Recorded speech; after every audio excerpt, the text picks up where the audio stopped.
আজকে একটা মজাদার বাহারি পায়েসের রেসিপি আপনাদের কাছে শেয়ার করব। খুবই সহজভাবে এবং খুবই সুন্দর একটা পায়েস রান্না। তো আসসালামু আলাইকুম, কেমন আছেন সবাই? আলহামদুলিল্লাহ, আমরা ভালো আছি। আজকে আপনাদের মাঝে একটা বাহারি পায়েসের সিমাই পায়েস রান্নার রেসিপিটা শেয়ার করব। তো আপনাদের কাছে হয়তো ভালো লাগতে পারে। তো আমি প্রথমে এখানে পাতিলে দুধ ঢেলে নিচ্ছি। ফ্রিজে ছিল দুধটা, প্রায় 2 লিটার দুধ। এখানে আমি সামান্য পরিমাণ রেখে দিলাম আর সবটুকু দুধ দিয়ে দিলাম।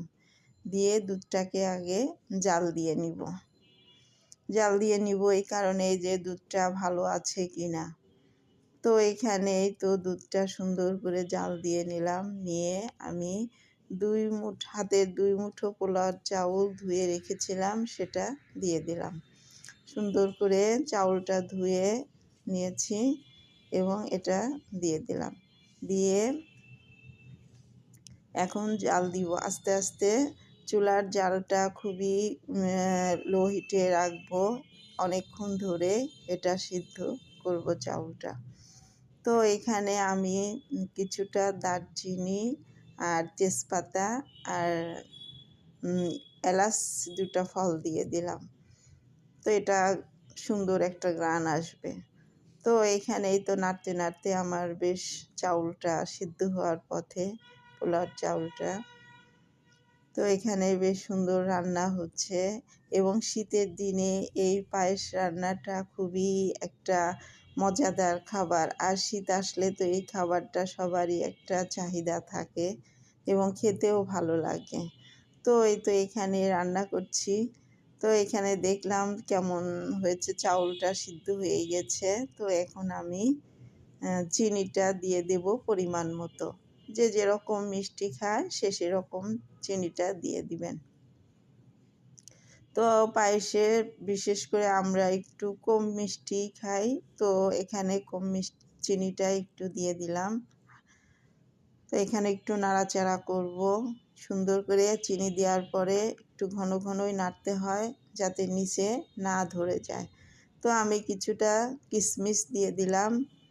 আর অফ ক্যামেরাতে আমি সামান্য একটু লবণ দিয়েছি। মিষ্টিতে লবণ দিলে টেস্টটা একটু বাড়ে। তো অনেকেই হয়তো লবণ দেয় না, কিন্তু আমি মিষ্টিতে, যে কোনো মিষ্টিতেই একটু লবণ দিয়ে থাকি। তো এইভাবে নাড়াচাড়া করব। নাড়াচাড়া করতে আমার পায়েসটাও হয়ে গেছে। আমি এখন নামিয়ে নিলাম। তো এখানে বাটিতে ঢেলে নিচ্ছি। ঢেলে নিয়ে সুন্দর করে একটু ডেকোরেশন করব, সাজিয়ে দিব। তো এটাকে সাজানো এবং সুন্দর রান্নাকে আমি এখানে বাহারি পায়েস বলেছি। বেশ সুন্দর হয়েছে পায়েস রান্নাটা। তো এখানে আমি কিছুটা কাঠবাদাম আর পেস্তা বাদাম কুচি করে কেটে সাজিয়ে দিলাম পায়েসের উপরে। তার ভিডিওটা যদি আপনাদের কাছে কিংবা আমার রেসিপিটা যদি ভালো লেগে থাকে তো লাইক করবেন, কমেন্ট করবেন আর সাবস্ক্রাইব করে পাশে থাকবেন।